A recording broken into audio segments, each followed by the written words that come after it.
Thì chúng tôi phối hợp với công ty trách nhiệm hữu hạn dược phẩm trang thiết bị y tế TD tổ chức buổi sinh hoạt chuyên đề về tọa đàm về chia sẻ các tiến bộ trong kỹ thuật xạ trị và xạ phẫu. Thì dự kiến cái buổi sinh hoạt chuyên đề hôm nay có sự chủ tọa của tiến sĩ bác sĩ Đặng Huy Quốc Thịnh. Chúng ta sẽ có hai bài báo cáo đến từ hai chuyên gia nước ngoài. Sau đây thì xin kính mời tiến sĩ bác sĩ Đặng Huy Quốc Thịnh phát biểu khai mạc.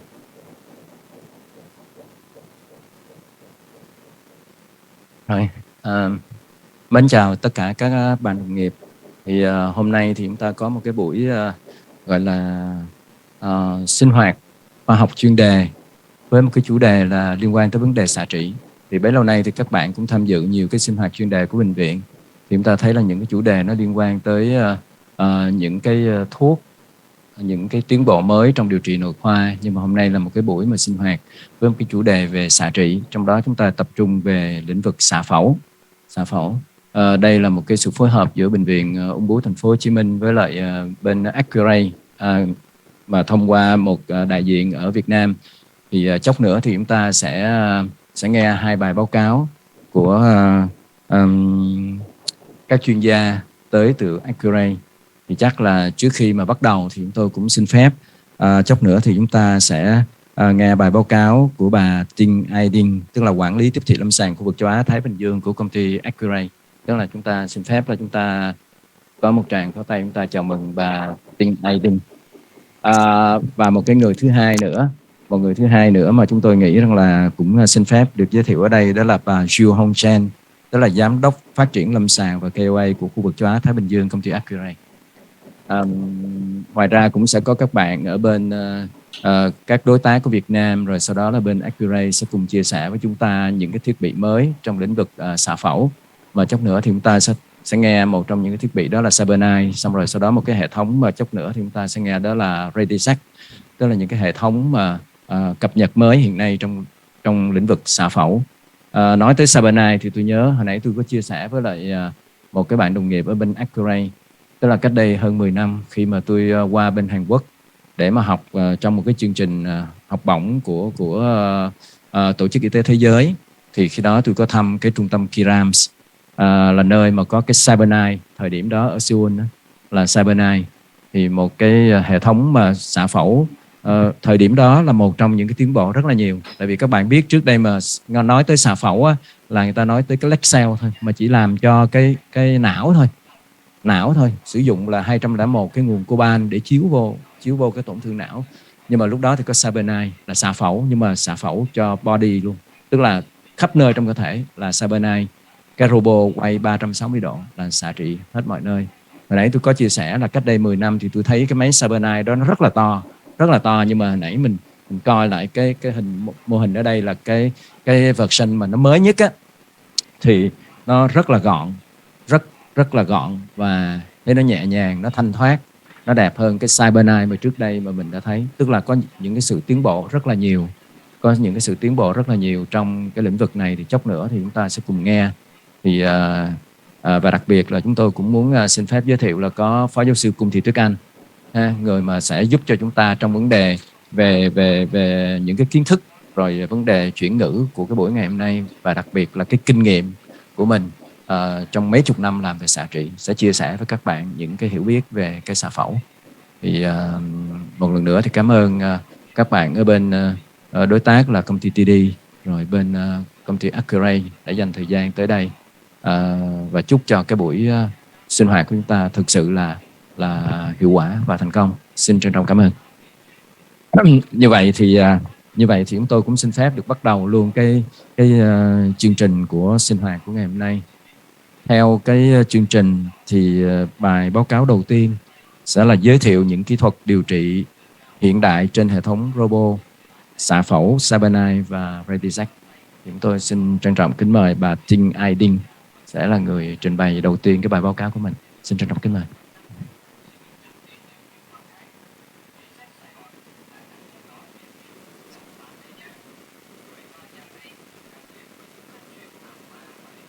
Hi, very good a very good morning to everyone. Okay, so thanks for the introduction. My name is Carmen. Okay, I'm actually the product marketing manager for IDMS and Precision for Accuray APAC. and I'm actually based in Singapore. Okay, so today I'll share with you in the first session is about the Radixact system, and then followed by some clinical studies, and then after that we'll move on to the cyberknife system instead. Okay, so as you can see in the photo here, okay, this is a photo of a Radixact system.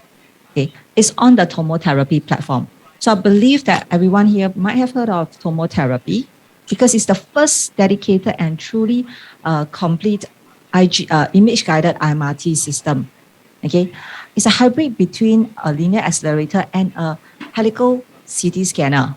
Okay, so this is actually the first technology, the first system in the world that actually delivers radiation treatment on a sleep ring gantry. Okay, so the difference between our system and the so-called as the ring gantry, it looks like a ring gantry. Ours is a continuous helical radiation delivery.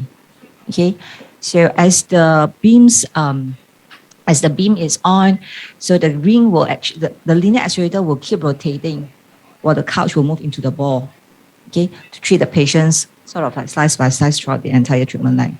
Okay, so the system here that you see here today is actually the latest generation of our tomotherapy platform.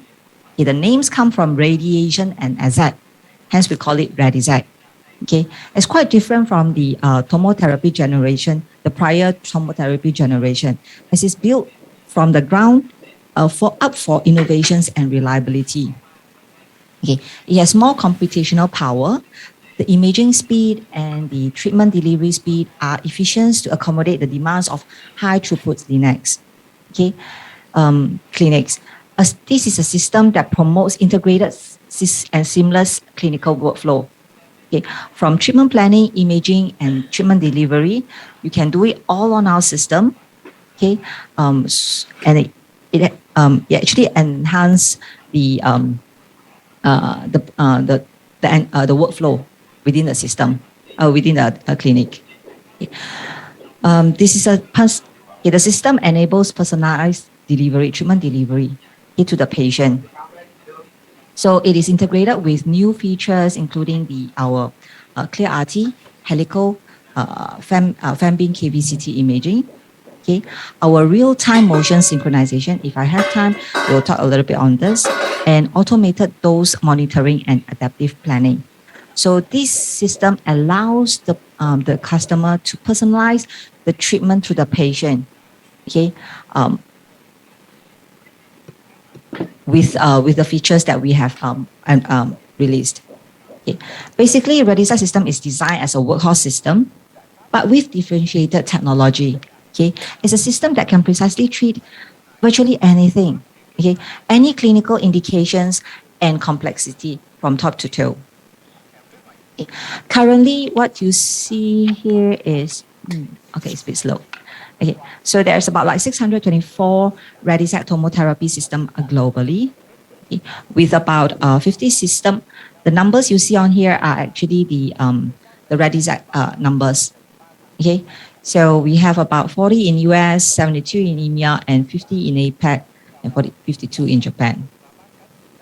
Those are the numbers of our, like I say, is our latest generation. Okay.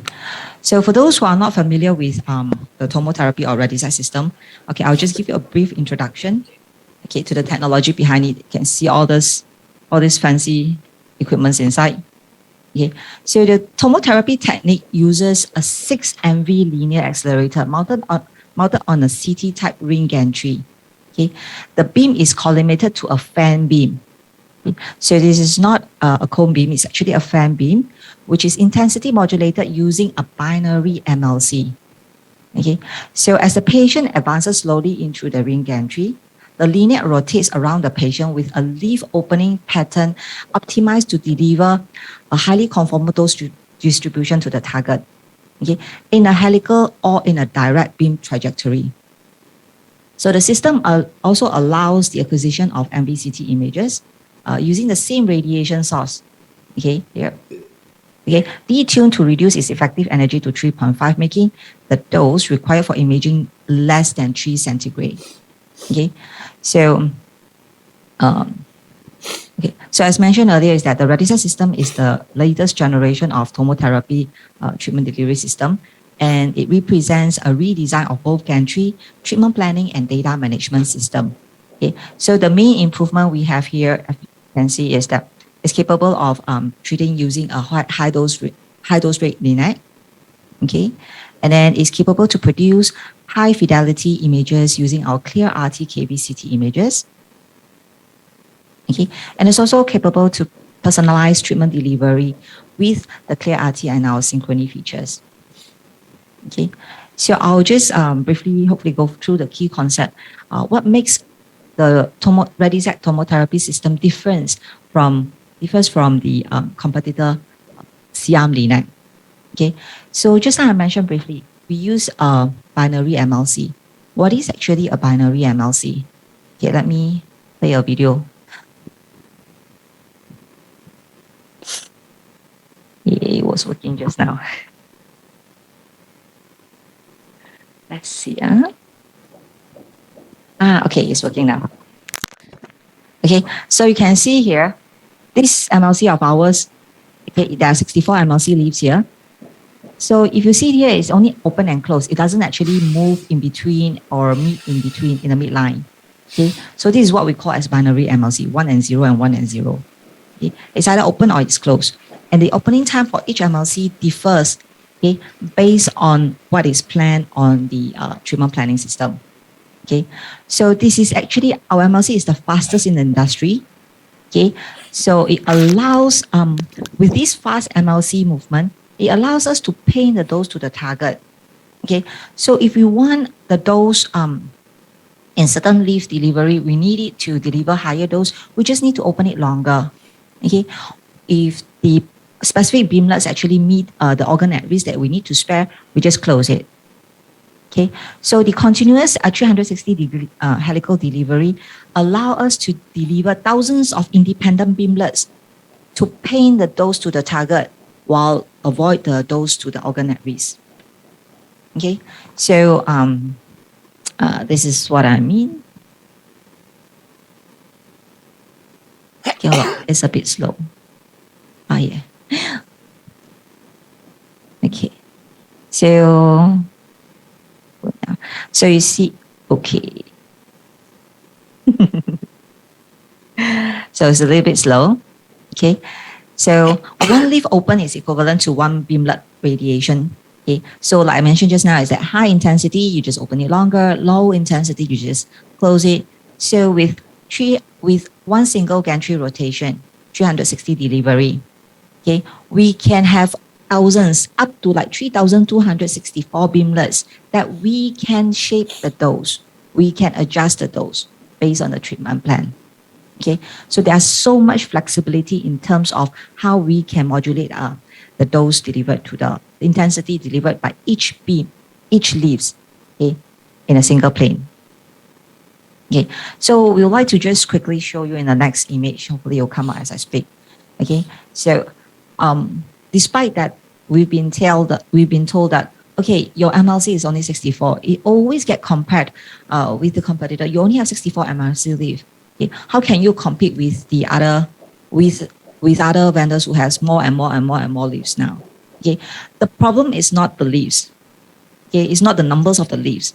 It's the mechanism of the leaf, how the leaves actually moves. Ours is a binary MLC. It's not motorized, so the speed is very fast. And then we can, because of the speed that is so fast, we can really change the intensity as we need it. Okay, so with this picture actually shows that even with 64 MLC leaves, I can actually paint the dose picture of Marie Curie here better than anybody else. Okay, so so the next slides I'm showing here is the dose painting that I was talking about. Okay, so we can actually deliver as all the prescribed dose to the target volume while sparing the organ at risk. So we can carve the dose out from the organ at risk here. Okay, we can avoid the critical structures. So we can see that this is how we call it dose painting. Okay, it excels a lot in multiple dose prescription target here. Okay, so you can see that the high dose is concentrated here, the mid-level dose is concentrated in the green. We can just spare the middle, okay, where the spinal cord is. Okay, so besides using our MLC for the dose painting purposes also, okay, now currently with the release of synchrony feature on the Radixact system, okay, we use our MLC to adjust, okay, to actually do the for our synchrony feature. So we use it to correct the beam delivery. So we are able to actually track the target and then detect for any motion, and then after that adapt our beam delivery to the latest target position. Okay, so how we do that is that we will adjust our jaw shift for any superior inferior motion of the target, and then we will just adjust our MLC leaves for any lateral IECX or ICZ end post position movement of the target. Okay. So the next is that I'm going to talk about our key difference between our system and the competitor, which is our dynamic jaw. Okay. So just now I highlight a little bit is that we have a dynamic jaw. Okay, which actually the jaw defines the width of the beam. Okay, for treatment or for imaging and for treatment. Okay, so for the treatment purposes, we have a fixed jaw of 1 cm, 2.5 and 5 cm. So the planner is actually the one who actually decides what jaws they want to use to actually create the treatment plan. But then the fancy part of our system is that the dynamic jaw. Okay, the dynamic jaw can move during the treatment delivery to support two features, tomo edge and synchrony, the one that I mentioned earlier. Okay, so with the tomo edge, we can allow the jaw to be narrower at the beginning, at the end of the treatment, superior end and inferior end, so that we can spare the dose, okay, at the superior and the inferior end of the target. Okay, so these kind of features allow our system to be able to really spare the organ at risk significantly during our treatment. Okay. So I'll mention about the synchrony features where the jaw will move to adapt to the beam direction during the treatment, during the target delivery. Okay. So this is the tomo edge. I'll probably skip this. I'll show you how it actually works in the diagram. If it comes on. Okay, good. So you see in the beginning, it'll be a small slit. When it moves to the target, they open wide to our full fan beam, and at the end, it will slowly close. Okay, this allows us to actually reduce the dose to the superior and inferior end of the target. Okay, to actually able to conform the dose to the target more tightly compared to any competitor. Okay, so here is just a simple diagram to show you how it works. Okay, so with fixed field and then or any other big field, we know that any adjacent superior or inferior organ at risk will get irradiated. But with our dynamic jaw, we can actually really spare the dose to the organ at risk, superior and inferior of the target. Okay, so this is the use of our dynamic jaw in synchrony feature. Okay, so the synchrony will allow the dynamic jaws to sweep during the treatment to follow the target motion. If it goes superiorly, it will just follow it.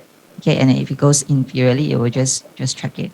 Okay, so this improves the efficiency of the synchrony delivery because we don't gate the beam. Okay, so in our synchrony feature, the beam is on throughout the entire treatment delivery.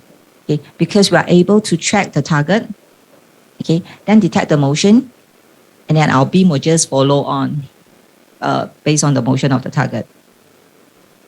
Okay, so the next key concept is that the image guided. So if you heard what I first stressed in my first sentence, this is the first truly dedicated image guided IMRT system. Okay, it's the first in the world that actually to emphasize that image guidance is the core for IMRT delivery. Okay, Prof. Rob McKee, the founder of the system, has always believed that image guidance is the way to go. Okay, in the future. So since day one, the system is built with image guidance. okay, our helical fan beam CT. Okay, so we started off with MVCT, and now with the recent years, we also launched our Clear RT KV CT to enable the clinicians who actually want to see more, okay, to have the flexibility to see more and do more. Okay, see more, know more, and do more. So this is like a helical CT, really like a diagnostic delivery CT. Okay, so it's a helical manner. Okay, so we can select up to 135 cm in length for scanning. So we can adjust the pitch and reconstruction intervals. It's real time. One thing very important to emphasize is real time. Okay, so it's real time. As you can see, as you scan it, you will see the image updated real time. Okay, and we're proud to actually say that our image, both of our imaging system, whether it's MVCT or KVCT, it delivers a very reasonable dose, quite low dose, between 1 to 4 centigrade to the patient per treatment. Okay, so we move on to our concepts of our delivery. Okay, so everybody will keep on telling, okay, ring gantry, ring gantry, ring gantry. Even there is a customer who asked me, hey, your system is, okay, people is doing healthcare now. Aren't they ring gantry like you? Yeah, they look like a ring, they are a ring gantry or donut gantry or however you like to put it, but they are not helical delivery. Okay, so since everybody likes to use ring gantry, okay, we will change our manner, helical delivery. Okay, no one else is doing helical delivery yet. Okay, in this region. Okay. In tomo helical delivery mode, the gantry rotates around the patient while the couch passes through the ball. Okay, so we deliver the radiation in a continuous spiral pattern. Okay, so it is used for treating a lot of complex indication. Okay, where we need a very highly conformed dose to the target. Okay, and also when the uniformity is highly prioritized. So we use it to treat a lot of complex shaped target. We use it to treat extended length target, and also target that requiring multiple dose prescriptions. Then we also have the Tomo Direct. Okay, so in Tomo Direct delivery mode, the gantry is fixed. Okay, you can choose from 2 to 12 discrete angles. Okay, and then it will deliver the beam sequentially with the couch passing through the bore of the system at the speed that determined during the planning. Okay, so the Tomo Direct is meant to complement the Tomo helical delivery. So it's used to treat some simple whole brain cases, breast cases. Let me see if the videos can turn on. We tried it on just now. Right, okay, so you can see in this short animation here that how the helical delivery works and also the direct works. Sorry, it's a bit lagging on your system. Yeah. So in helical, it rotates round and round around the patient, while in direct, it actually just fixes the gantry or the couch actually moves in and treat the entire treatment line. Okay. So when people say ring gantry, what do they mean by ring gantry? Ours is a helical delivery. Okay, so not one single arc then come back to the second arc. No such thing. Okay, you just go round and round. Okay, and treat the patient. Okay. So the Redisset system is a unique system that provides a powerful clinical benefits to our customer. Okay, so the innovative design of the Redisset system begin with a binary MLC and a helical option. Since that beginning, we move on. Okay, we expand. Okay, we expand the range of use, making it a workhorse. We introduce the direct delivery, so that we understand that a lot of the centers, they need a workhorse solutions for radiotherapy today. Okay, so Redisset system is truly a helical and direct delivery system with integrated wide and long field imaging capability to facilitate the delivery of 3D CRT and MRT for a broad range of clinical indications. Okay, so target up to 135 cm in length can be treated with no need to reposition the patient and with no field junctioning. Okay, So that is the beauty of our system in general.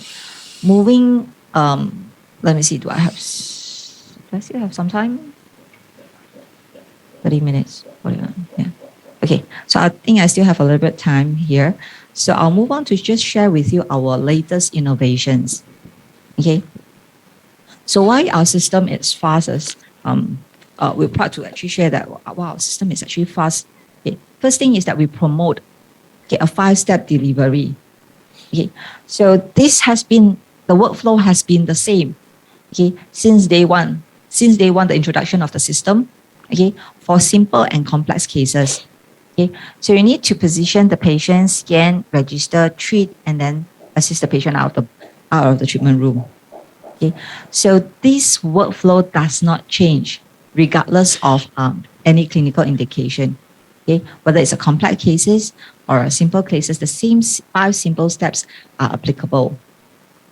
Okay, so and then we uses the common treatment planning system for all accurate treatment delivery system.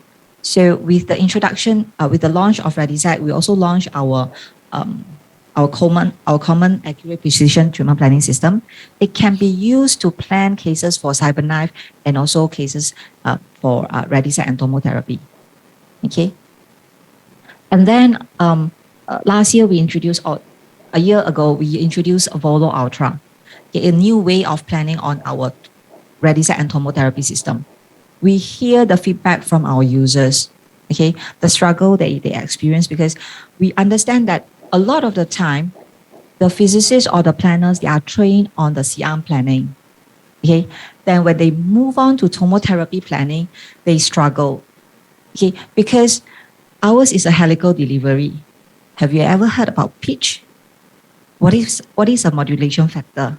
To them, those are the alien terms, and they struggle to understand how it works to plan the cases on tomotherapy. So we listen to the feedback, and then after that, we make adjustment. Okay, so we launch Follow Ultra to help our planners, whether it is a beginner or even an experienced planner, to master how to plan on our system. Okay, so yeah, we incorporate some what do we call that? We incorporate some familiar planning techniques into our system. Okay, so we simplify the entire planning process. We automate some of the tools, the planning tools. Okay, that it's difficult for the beginners to, or even the experienced users to actually find a good balance. We automate it. Okay, so with Volo Ultra, okay, the users can generate treatment plans that have improved dosimetry, okay, and also at the same time, the treatment plan that it has shorter beam on time.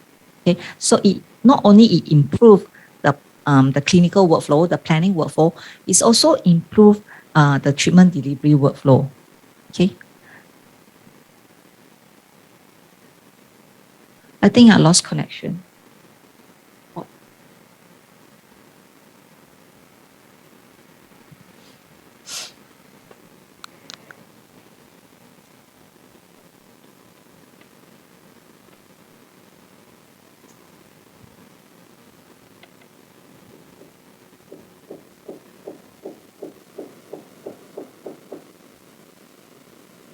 Kính thưa bác sĩ Cận Quy Quốc Tĩnh và mọi người, thì hôm nay đó cái bài đầu tiên là rất là hấp dẫn, là bởi vì là trước giờ mình làm xạ trị thì mình cứ quen với những cái máy gia tốc là cái chùm hay là máy Coban, thì đó là cái chùm tia hình nón. Thế thì hôm nay là chúng ta sẽ quay lại là cái chùm tia rất là lạ, đó là một cái máy mà nó kết hợp giữa cái chùm tia hình quạt và cái hệ thống mà tích hợp hình ảnh. Trước giờ thì chúng ta cứ quen cái hệ thống tích hợp hình ảnh thì nó cũng là chùm tia hình nón Combeam City, thế bây giờ nó ra là hình quạt. Thế bây giờ nó có cái gì mà đặc biệt mà so với tất cả những cái thứ mà khác?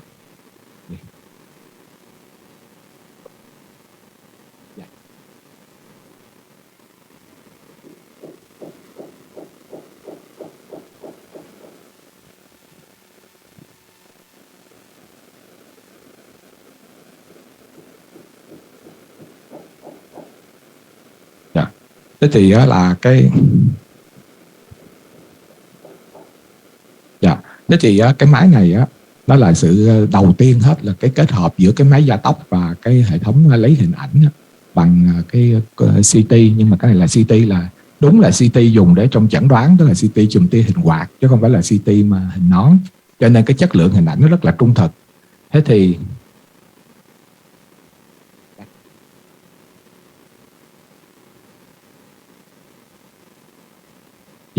thế thì cái máy này nó có nhiều tính năng lắm. Ví dụ xin tóm tắt vài cái thôi.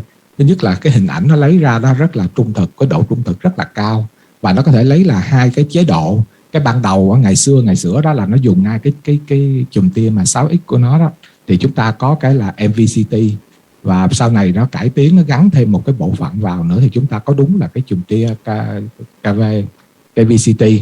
Thứ hai nữa đó là cái chúng ta cứ điều trị bằng máy gia tốc trước giờ đó, thì chúng ta cứ sợ là những cái bệnh nhân mà có trường chiếu rất lớn, rất dài, những ca sarcom hay những ca là CSI đó, thì điều trị có những cái junction, những cái nối rất là khó khăn.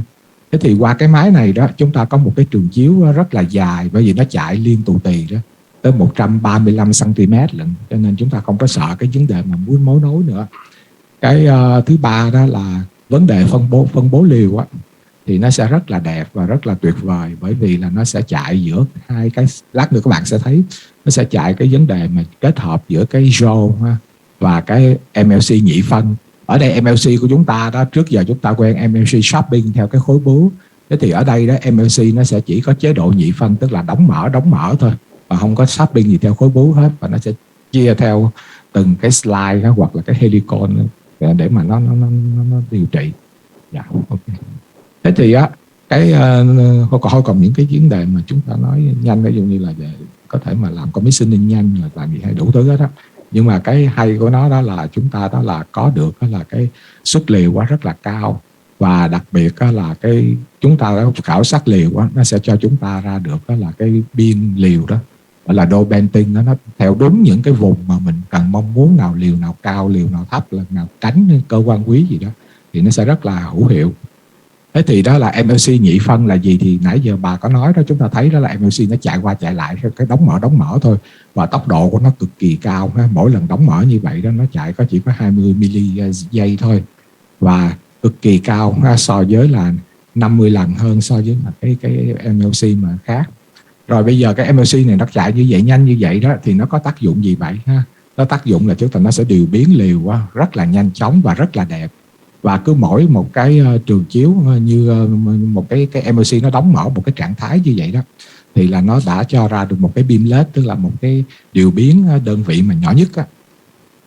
Thế thì chúng ta mới so sánh, bà mới cho chúng ta so sánh đó là chúng ta nói về dose banding á, thì nếu mà chúng ta so sánh đó, thì cái máy mà Varian 120 lá MLC với máy Varian 80 lá MLC đó, về cái vấn đề mà dose banding á, là chúng ta biết điều biến liều á, thì chúng ta thấy là nó rõ ràng nó không có được mịn bằng nếu chúng ta xài Radisac mà điều biến bằng cái MLC mà nhị phân.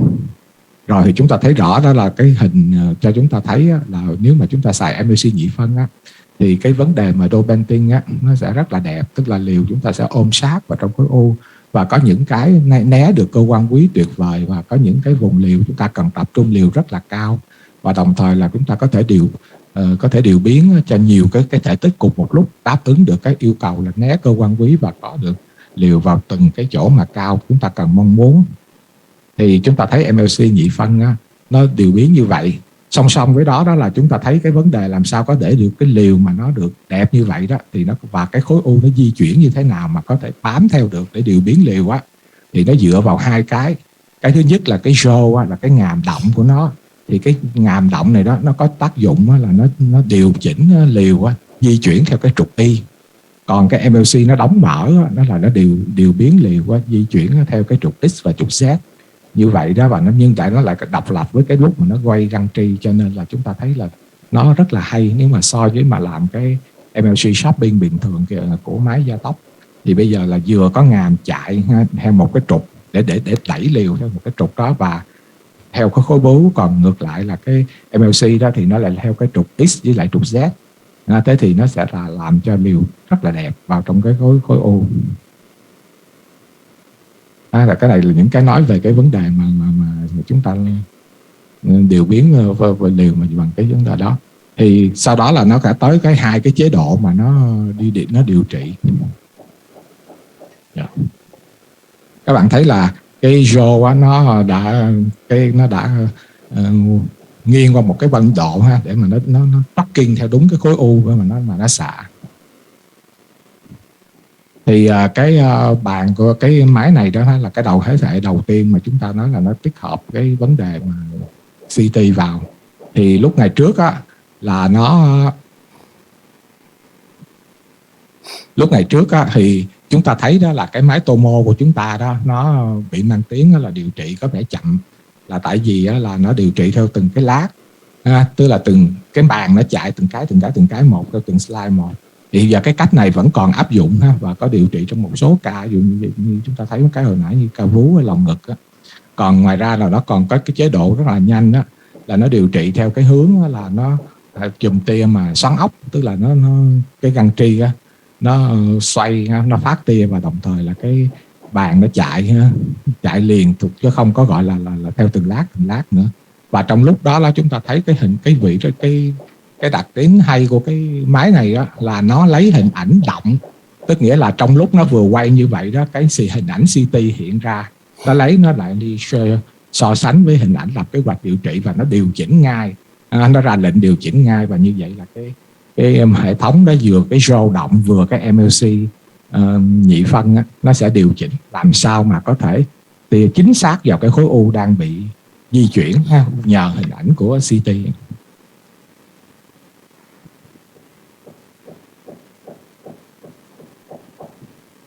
Thì cái vấn đề mà chúng ta đặt vào bệnh tới tia cái này đó thì nó trải qua 5 bước đó, thì cũng rất là nhanh chóng đặt bệnh, rồi chúng ta cho scan để lấy hình ảnh, rồi chúng ta máy nó sẽ ráp hình ảnh lại với nhau ha, rồi sau đó chúng ta điều trị, và cuối cùng là chúng ta là chăm sóc theo dõi.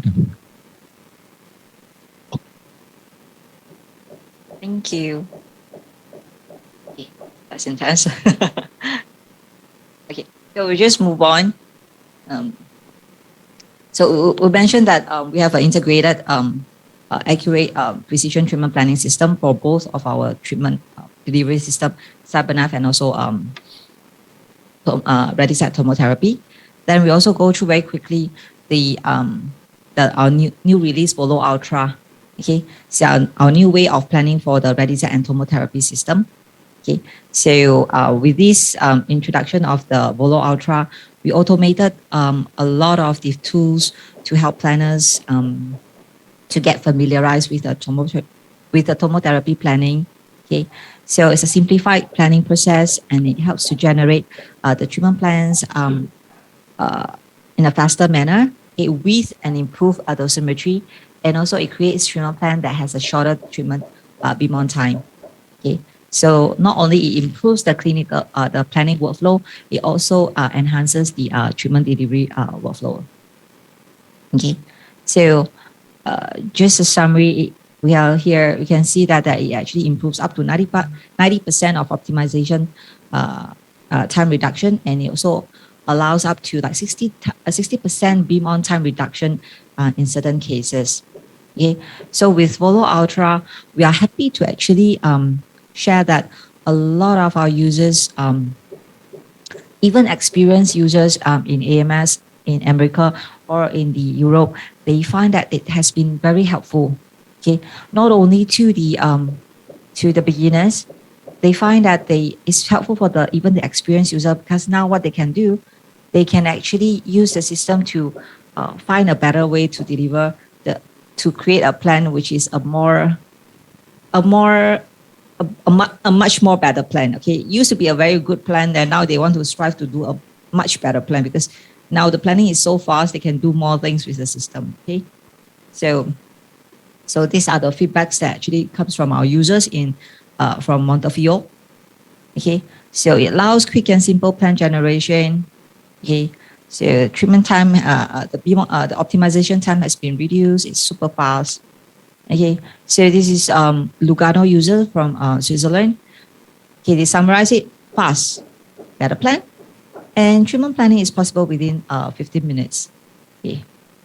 So like I mentioned earlier on, Reditech system allows a personalized dose delivery, okay, to the patient. Okay, with the introductions, our new features like the ClearRT helical fan beam CT, our synchrony motion synchronization features, okay, and our automated dose monitoring and adaptive planning precise art, a highly personalized and real-time adaptive radiotherapy treatment is feasible, okay, for every patient in the clinic. Okay, so this is our MVCT with IR, iterative reconstruction algorithm. Okay, so you can see here is that, okay, this is the old MVCT image. Then the right side is the see-through IR image. Okay, so you see that with the using of the algorithm, we can actually helps to enhance a better image soft tissue visualization. And this is only within the MVCT. Okay.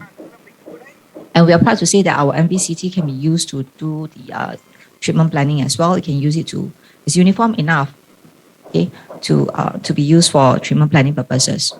Okay. So besides the improvement that we introduced in our MVCT, we also we launched our ClearRT KVCT. Okay. So you know that with helical KVCT, okay, the main thing is that you'll be able to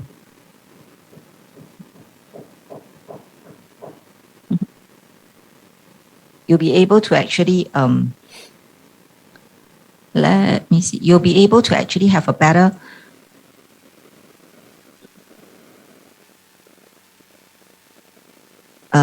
better soft tissue visualization. Let me see. Okay, so with our ClearRT, okay, so as the same as the MVCT, you can scan up to 135 cm length, but this time it's using the KV source. Okay, so we have a X-ray tube installed in the system, okay, to enable the acquisition of KVCT images. Okay, and then with a 50 cm FOV, up to 50 cm FOV, and this provides a very clear image that hopefully you can see in the next slide. Okay, so these are the ClearRT images. Okay. When we first launched it, the feedback that we have from our users are they couldn't differentiate between our ClearRT and the planning CT image. They just look alike. Okay. So the images represent the true patient anatomy throughout the entire image. It's very uniform. The Hounsfield unit is very uniform throughout the entire treatment length. Entire scan length. Okay, that allows us to use it for replanning purposes. Okay. So here are the clinical examples. So you can scan. You can actually decide on the scan length whether it's actually 20 cm or 135 cm. It's up to you. Okay. Then you can also decide on the modes you need. If the users actually wanted speed, okay, you can use a coarse mode to scan up to like a meter in a minute. Okay. And then if you desire for a better image quality for adaptive dose purposes, dose calculation purposes, then you can use a fine scan. Okay, but even with fine scan, the scanning time is still very fast. Okay, take for example here is 20 cm length, actually takes less than 50 seconds to scan it. Okay. Okay. And like I mentioned just now, is that with these ClearRT images and even with our MVCT images, it can be used for automated daily dose training, our offline adaptive feature. Okay, so our images has excellent soft tissue contrast for automated deformation. Okay, so it has a very realistic Hounsfield unit throughout the entire image to improve accuracy of the daily dose accumulation. Okay.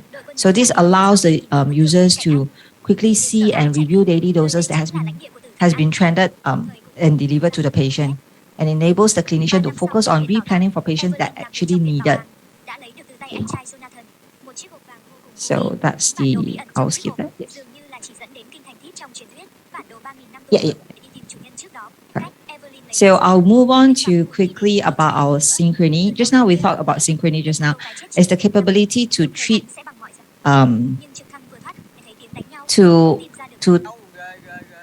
track the target, okay, detect for any motion, and then after that, correct the beam delivery. Okay, so as you see here, the beam will continuously turn on, while the KV images in blue here is where we use to detect our target. Okay, where we use to detect our target, and then after that, we will correct our beam delivery to the target motion based on the target motion. Okay. So Radixact system, why is it unique? Okay, is that it can be used to treat literally any clinical indications from top to toe. Okay, and it can treat up to 135 cm length without any junctioning, any few junctioning. Yeah. Okay. So it's actually well-known to treat long target length cases like crinospinal, TMI, and total marrow and even total body irradiation. Okay. So I won't go through all these clinical benefits because I'll have other colleagues to do that. But then I'll summarize it with these slides to show the capability of our Radixact system. Okay, so basically you can see here is that we can really treat any kind of indications from top to toe. Okay, and up to 135 cm without any repositioning.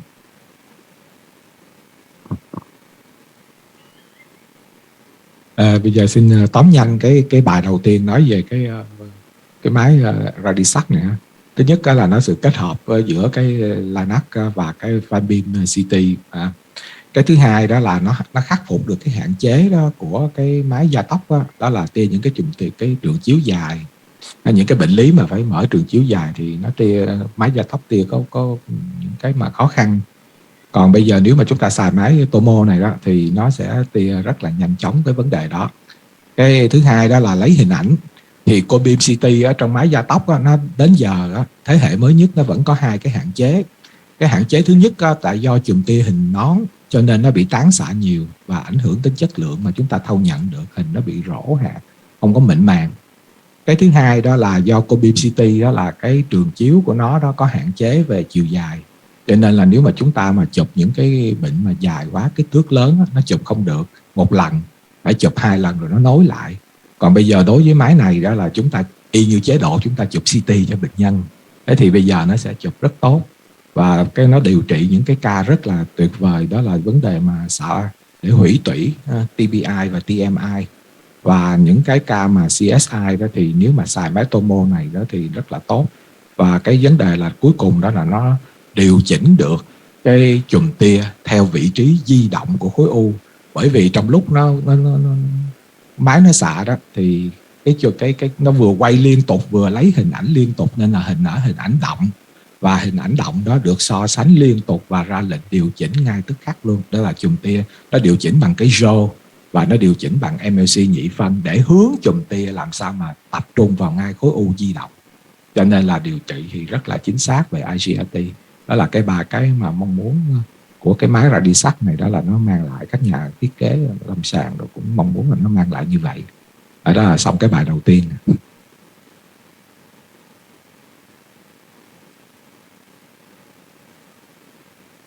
I know.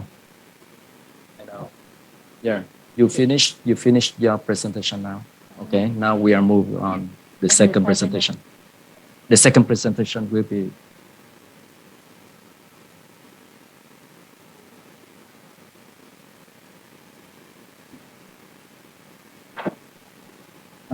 cô này 2 bài. Cô ghi 2 bài cô này. Cô ghi 2 bài, cô này 2 bài. Tại vì chương trình thì tôi thấy là có 2 bài, nhưng mà bây giờ nghe Phó Giáo sư Cung Thị Tuyết Anh thì mỗi một người trình tới 2 bài lần. Mà bây giờ chúng ta đã 11 giờ rồi, do đó là các báo cáo viên sẽ phải rất là gọn. Mà nãy thì tôi lại tưởng là chắc phải là thành 6 bài. Tại vì cô này cô trình bài thì là anh kỹ sư Nghĩa anh tóm ý thì anh trình lại từng slide bằng tiếng Việt. Tôi tưởng thêm một bài trình lại nữa, do đó cũng chỉ tóm ý thôi, chứ không có cần phải đi lại từng slide để đưa lại đâu, sẽ không có thời giờ. Máy Radixact Vâng. mấy slide bên này. Thì như vậy thì các báo cáo viên thì mình cũng sẽ gọn lại, rồi sau đó thì mình sẽ tóm ý nhanh bằng tiếng Việt thôi, tại vì để dành thời gian thì mình sẽ có những cái câu hỏi. Hi, you hear me talking again. So I'll move on to our cyberknife system. Okay. So we hear about just now our Radisac system being the first helical delivery system in the market. So we have a cyberknife system, which is the first and still the only robotic linear accelerator. Okay, a linear that actually mounted on a robotic arm. Okay. So the cyberknife system actually pioneers in hypofractionation. It has been delivering the industry-leading precision and enabling hypofractionated treatment for more than 25 years. Okay, so so it actually offers patients with highly precise, non-surgical robotic treatment for tumors and lesions anywhere in the body, whether it's in the brain or in the body. Okay. So it's capable to deliver non-coplanar and coplanar beam angles to either stationary or targets in motion. Okay. So increase confidence in treating moving tumors with sub-millimeter robotic accuracy. Okay. So the difference between our cyberknife system and any system, any SRS system out there is because one thing it's a linear on a robot arm. Okay. So it allows non-coplanar delivery with sub-millimeter accuracy, with a widest range of motion. Okay, and then same as the other system. Okay, we actually emphasize on image guidance. Okay, so image guidance is very important. Okay, we have intrafraction imaging to let us know the tumor position throughout the entire treatment. Okay, and the synchrony comes from the cyberknife. Okay, with a very well-developed synchrony technology on the cyberknife system, we copy over it to Radisac system. It's a true dynamic tracking and correction algorithm. Okay, so it automatically real-time adaptation to target motion without the need to restrict the patient's motion. Okay, and then without the need to gate the beam, so patient can just lie comfortably on the couch during the entire treatment. With this kind of capability, okay, features, we are able to maximize the dose to the target while we reduce the dose to the healthy tissue at the patient without risking the patient's comfort. Okay, so with our synchrony feature, there is two types of synchrony. One is a reactive, okay, motion synchronization, and the other one is a predictive. So what do we mean by reactive? Okay, so reactive is that once the target moves and we detect target motion, then we correct the beam. So this is for involuntary movement. So patients, say for example, the head moved during the treatment, or suddenly there's a gas bowel, or the bladder starts filling up. Those are the motions that we cannot predict. Okay, so we will take CT images, and once we found that there is any motion, then we will correct it. Our beam will just adjust accordingly to the motion. And then we have another synchrony we call predictive. So with predictive is that we still take CT image, we still take KV snapshots to know the location of the target. But now this target motion, their motions are predictive. It's based on an algorithm. It's rhythmic. Okay, so we should be able to predict the target motion. Okay, if we are able to actually follow the rhythm of the motion. Okay, so what rhythm is that? Is the breathing motion. Okay, so we will take another information, which is the breathing motion. Okay, so we will correlate the exact target position based on the KV snapshots to the breathing motion detected from the LED. Okay, and then we will create what we call it as a breathing model. Okay, with this breathing model, we will be able to predict where is the target. Okay, between the KV snapshots, between the images, and then our robot will just move to those positions accordingly. Okay, so as I mentioned, is that the cyberknife system is a non-coplanar It allows non-coplanar and coplanar beam delivery. So basically, it can actually deliver a beam at any angles that is suitable. Okay, it can to treat the target, and we are able to spare the organ at risk easily with this non-coplanar delivery without the need to actually move the couch. Okay, the robot is the one who actually moved. Okay. So we allows non-isocentric beam delivery, so we can treat multiple targets not at the isocenter easily. Okay, so as you can see here. So if there's a requirement to treat isocentric delivery, we can also do it. Okay, so with that, it's that the main thing is that is delivery the dose in 3D workspace. Okay, so we are capable in doing that using our 3 collimators. Okay, fixed, iris, and incise. Fixed is used to treat a lot of those small targets in the cranial. Okay, and then we have iris. Okay, iris collimator. So the difference between fixed and iris is that fixed is a cone size with a various diameter from 5 to 60 millimeter, while iris is a single cone, but you can adjust the aperture, the opening here. Okay, the aperture opening is adjusted same as the fixed. So the purpose of this iris is for faster dose delivery. Okay, for a plan that requires a multiple different collimator, you are able to use iris to actually adjust the aperture size during the treatment delivery easily without the need to go in and out to change the cones. Okay, and with incise MLC, we use it to treat larger lesions easily. Okay, and efficiently. So why cyberknife system? Okay, so our system is actually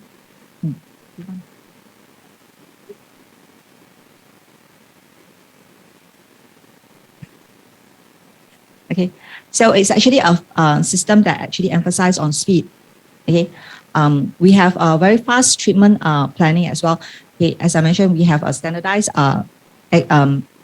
accurate precision treatment planning system.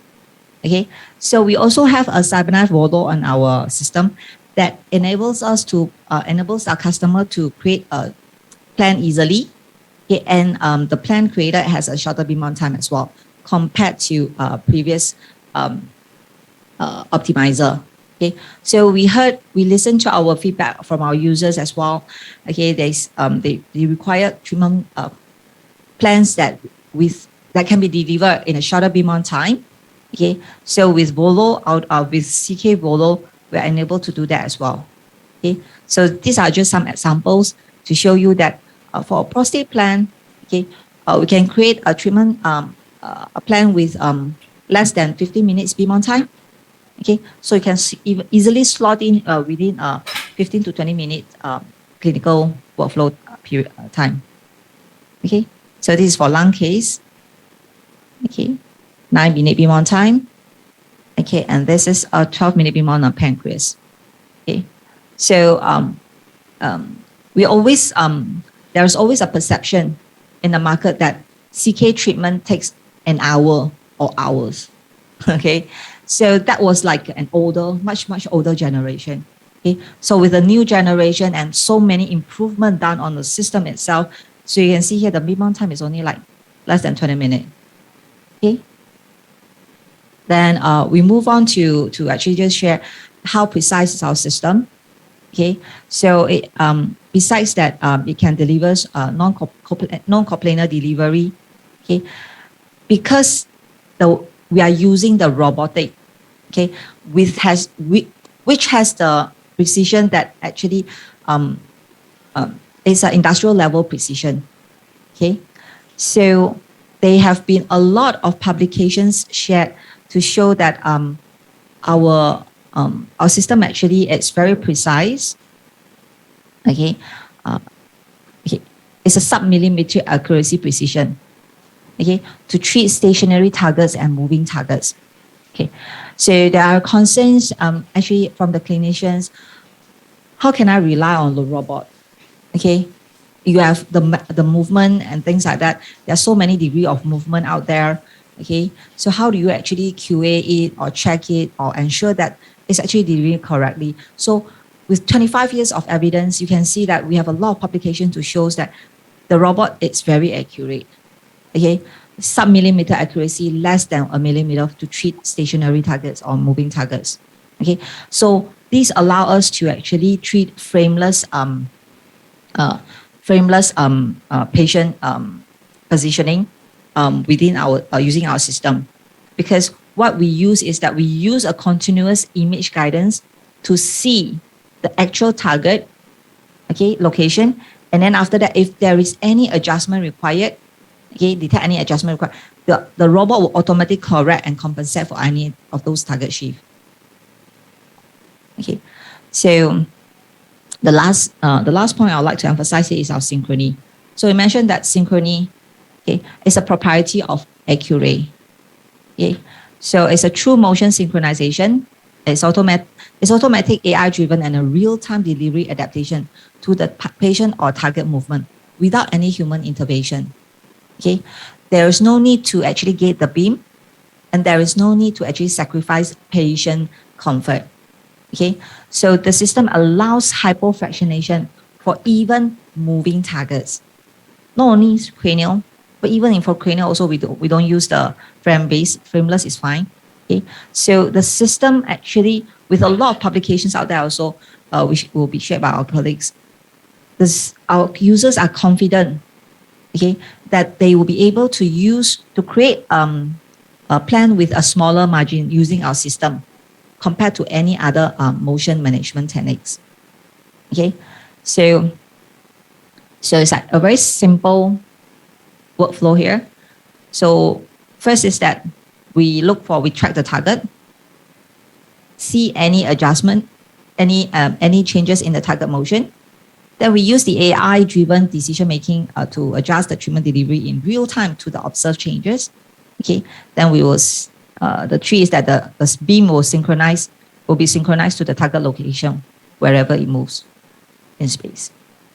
Okay, so this is a real-time thingy I will mention, and there's no gating required. Don't need to stop the beam. Okay, so I've mentioned just now our reactive and proactive, so I'll skip this one. Okay, so there's a lot of clinical evidence out there to show how accurate our system in terms of the synchrony. Okay, how accurate is the delivery and how accurate is my synchrony. Okay, so with our synchrony algorithm, our clinicians, they can say they are very daring. Okay, so some go ITV free. Okay, where they only add in a margin of like from CTV to PTV, it's only about 8 nm. So we have a lot of users that find that there is no need to put ITV anymore, because you can see where the target is. Okay, so okay, just to show a brief video of how it works. Okay, so it's a real-time motion tracking, and the radiation beam is moved dynamically to follow the target position throughout the entire treatment. Okay. So I mentioned that this is actually an AI technology. Okay, so we rely a lot on our synchrony algorithm to help us to actually correct our beam. Okay, once they detect the motion, how can my robot correct it with my AI synchrony? We know that it's not deep learning, it's not machine learning, but this AI actually allows us to be one of those delivery system that is proud to say that it's prioritized on the patient comfort. Okay, so you no need to screw fixed frame on the patient head. You no need to lock the patient in a rigid vacuum bag. Okay, so the thing is that once you start putting all these restrictive devices on the patient, as a clinician out there, you understand that the more you try to restrict a patient motion, the more they will move. Okay, so once you let them to relax and enjoy the entire treatment, hopefully, relax throughout the entire treatment, you see, first fraction, you will see the patient, yeah, they will be very nervous. It's a little bit tough to deliver the treatment, but then our robot still do it. But then as the fractions goes, the second fraction or the but even before the end of the second fraction, you see our patient relaxes. The entire treatment delivery has been very comfortable to them. And then they really appreciate the system a lot. Okay, so it's a personalized delivery to every patient because the motion of the patient differs. Okay, so if they move the patient, the breathing rhythm, everything is different. So it allows us to personalize the treatment delivery to the system, to the patients, for each patient. Okay, so I'll just show a little bit of cases how accurate our system is. Okay, so this is a synchrony fiducial, 61-year-old patient, 61 patients involved, sorry. Probably I'll skip this one because my colleague will share this more. Yeah. Okay, I'll move it on. Okay, so the cyberknife system is actually, it's a system that actually we promote hypofractionated treatment. Okay, so even before COVID hits, okay, we always has been promoting hypofractionated treatment because we know that even with hypofractionated treatment, higher dose delivery can be done with our system while we spare the dose to the organ at risk. Okay, so with the COVID happening and things like that, we understand now hypofractionated treatment is very, very beneficial for the patients because those patients that can really benefit from lesser treatment fraction and then at the same time, they don't experience any acute or severe acute or even long-term side effects. Why not use hypofractionated treatment? They can go back to their life and start working or even enjoy their life, their quality of life faster after the treatment, without coming to the radiation center for 35 fractions and things like that. So with that, I'll end my session and then I'll move it on. The translator. Dạ, em xin nói ngắn gọn thôi. Thì cái máy thứ nhì mà chúng ta mới vừa thấy đó là một cái Cyberknife thế hệ mới, thế hệ thứ 7 rồi. Thế thì cái máy Cyberknife này đó nó có tác dụng gì? Thì nó chỉ có tác dụng đó là nó xạ phẫu thôi. Thế thì nó khác những cái gì nãy giờ, nó có những cái ưu điểm gì thì chúng ta xin nói nhanh một cái thôi. Thứ nhất là nó sẽ xạ phẫu một cách rất là chính xác. Bởi vì sao ạ? Bởi vì là nó trước giờ chúng ta như bác sĩ Thịnh có thấy là cái hồi đó Cyberknife chúng ta phải mỗi lần xạ đó phải vào lắp cái collimator. Thế thì bây giờ đó là nó có tới 3 loại. Loại thứ nhất là collimator truyền thống. Loại thứ nhì là inside, đó là một loạt các collimator nó gắn ở trong, chỉ cần nó xoay cái là ra cái kích thước cần dùng. Và cái thứ ba đó là có MLC và để nó điều biến, nó làm theo đúng cái hình dạng của khối u. Thế thì khi xài cái này đó thì nó cực kỳ chính xác, đó là điều chỉnh là cái vấn đề mà bú đó, điều chỉnh này nọ với liều đó thì nó chỉ có xài là có dưới mm, dưới đơn vị mm. Và cái vấn đề xạ phẫu ở đây đó thì không cần phải nằm vát lóc, cũng không cần phải mà đi có những cái khung cố định bắt dính vào đầu. Và nếu mà khi mà mình xài cái này á thì cái đường biên liều rất là tốt, bởi vì chúng ta sẽ xài cái kỹ thuật mà xạ trị mới đó là nó xạ trị non-coplanar, là không có theo một cái chung một cái tâm. Nên vậy đó là nó nãy các bạn thấy cái video đó thì các trường chiếu của nó đó là xuyên hết qua tất cả các khối u và phủ rất là nhanh chóng, cho hai gì mà chúng ta chỉ có một tâm thì phải xoay nhiều lần. Và như vậy đó thì như là việc lập kế hoạch điều trị của chúng ta đó là có trí tuệ nhân tạo áp dụng vào, nó áp dụng vào trong cả cái vấn đề mà điều trị luôn. Tức là nó tiên đoán được cái khối u đó. Sau vài lần nó tracking nó ra được như vậy, nó tiên đoán được cái khối u nó sẽ có cái khuynh hướng nó di chuyển thế nào để nó ra lệnh cho cái chùm tia đó chuẩn bị sẵn để mà làm. Và như vậy thì rất là nhanh chóng. Và ráp cái máy này cũng nhanh. Và xạ cái máy này đó thì xạ theo kiểu tăng phân liều đó. Như là bà có nói là trong cái vấn đề mà bị dịch Covid đó, thì vấn đề xạ tăng phân liều đó. Dạ, tức là tăng phân liều, tức là giảm số phân liều. Đó. Thế thì như vậy đó thì mà chúng ta làm như vậy đó thì là chúng ta sẽ thấy là điều chuyển được nhiều bệnh nhân hơn. Và cái vấn đề mà nó áp dụng trí tuệ nhân tạo đó để mà nó đồng bộ giữa cái di chuyển của khối u và cái vấn đề mà chùm tia đó thì rất là tốt. Thì như vậy đó, cái máy này tóm lại đó nó có tác dụng rất là tốt cho chúng ta nếu mà chúng ta xạ phẫu. Và nó chỉ tiếc điều nó chỉ có tác dụng là vậy thôi, nó chỉ có làm được trong cái vấn đề mà về xạ phẫu thôi. So với cái radisac thì làm được nhiều thứ khác. Thank you very much.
Alo, dạ xin phép bác sĩ Thịnh.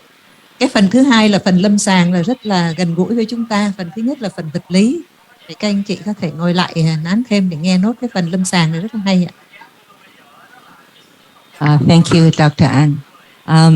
Good morning, distinguished Professor An and Professor Dong, and also Professor Thing and Dr. Neil. Thank you so much for inviting us to be here to share our technology as well as the clinical utilization. And next, I would like to introduce the CyberNav clinical utilization.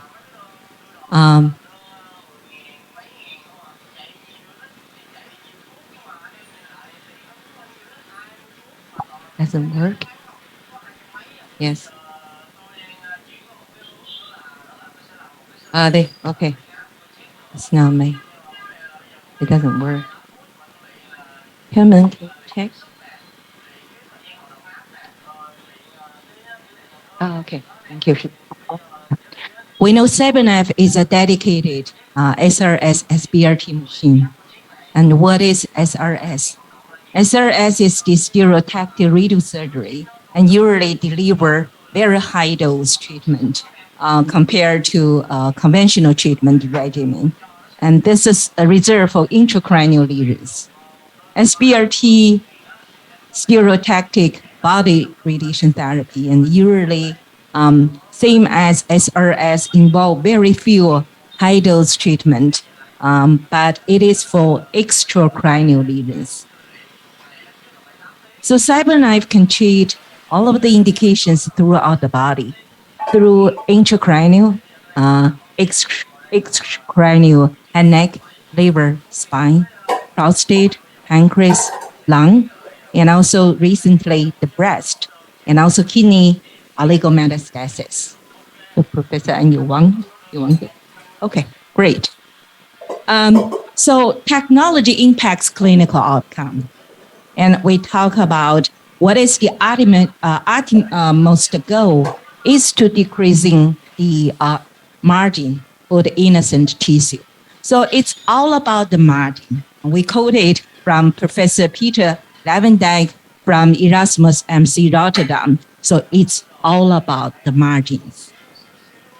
So we decrease the margins, and this could change, even we change the margins very minimally, but it will change the irradiated volume dramatically. Here I give an example of an orange. So the orange, the skin will peel off around 5 millimeter, and this almost, if the volume of the outer layer equals to the volume of the core of the orange. So that means even you change the margin very, very minimally, but this is dramatically you spare normal tissue. So when we treat patients, the most challenging thing is the moving targets. So here is an example. The liver we see, and also the pancreas in the abdomen. So moving by the respiratory, by the diaphragm, So it's change. It's always move. So we need to add margin, expand your treated volume to account for this movement. And in the old technique, such as we treat 5 cc, but the PTV over 5,600 cc. So that means you only treat 1% target, and the rest, more than 99, that is the innocent tissue. That is your normal tissue. But with the advent of MRT technology, you still treat 50 cc, but this time the PTV goes for 500, around 500 cc.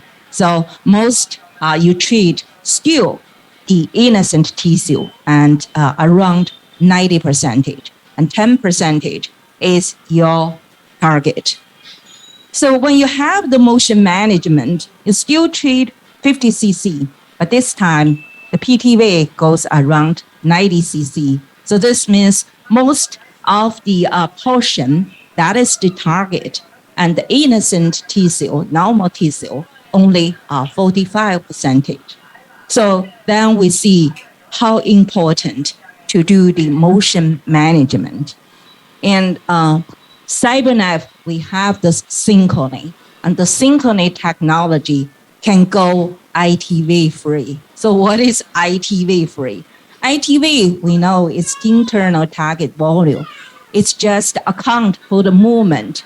So with the synchrony, you can track. So you don't need to expand the margins to compensate for the movement. So that's we say ITV free. So let's talk about the indications we treat with CyberKnife. Dr. Ann, you want to go? Thank you.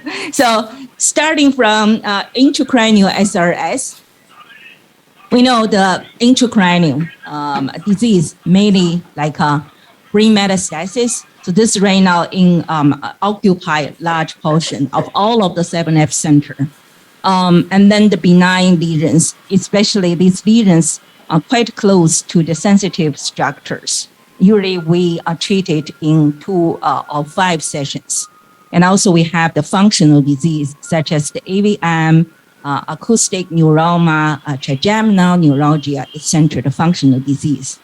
And starting from the brain metastasis, as I mentioned, 50% of CyberKnife for intracranial, it is the brain metastasis.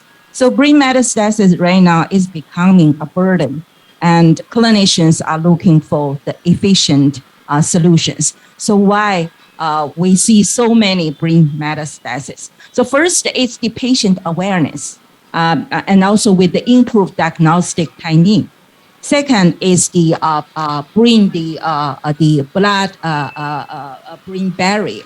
So that is the prevent the chemo agent to enter the brain, so leaving the brain very vulnerable to the tumor spread. So that you see so many brain metastasis. Really, it is becoming a burden. So intracranial lesions we treated in most 7F center are brain metastasis. So next, this is the very proven tool for CyberKnife to treat brain metastasis. For small one, we use the single fraction. For multiple or larger brain metastasis, we use multiple sessions. And also we do the adjuvant siting after the resection, radiating the cavity. Or we do the retreatment for salvage purpose for the recurrence. And so this is the, I mentioned the structure so close to the sensitive organs, such as this is the perioptic tumors. So we need to protect the optic nerve. So this case is from contribute from other medical center, and we can see how sharp those fell off. So the lesion, and then you can see the sharp those fell off on the optic nerve. So we spare the optic nerve with CyberKnife treatment. And then we see also we have the cases on the brainstem glioma, brainstem metastasis. We know the brainstem is for the maintain the basic life function, for the respiration, for the heartbeat.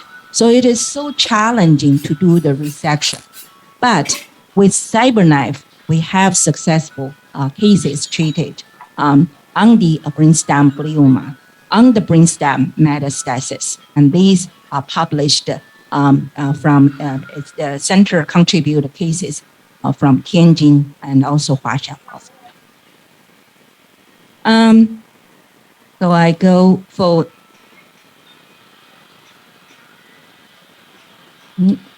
oops. Yes, the prostate, for prostate SBRT. We have a big progress on PACE-B study, actually. And I would like to introduce PACE study. PACE study is the randomized phase 3 trial, actually started 2012, so almost 10 years ago. And with PACE, we have PACE-A, that is the prostatectomy surgery, means resection, versus SBRT. So that's PACE-A. And PACE-B, it is the conventional or moderate hypofractionation versus SBRT. But this is targeting low and intermediate risk prostate cancer. But PACE-C, same as PACE-B, but for intermediate and low high risk prostate cancer. And this also added ADT treatment.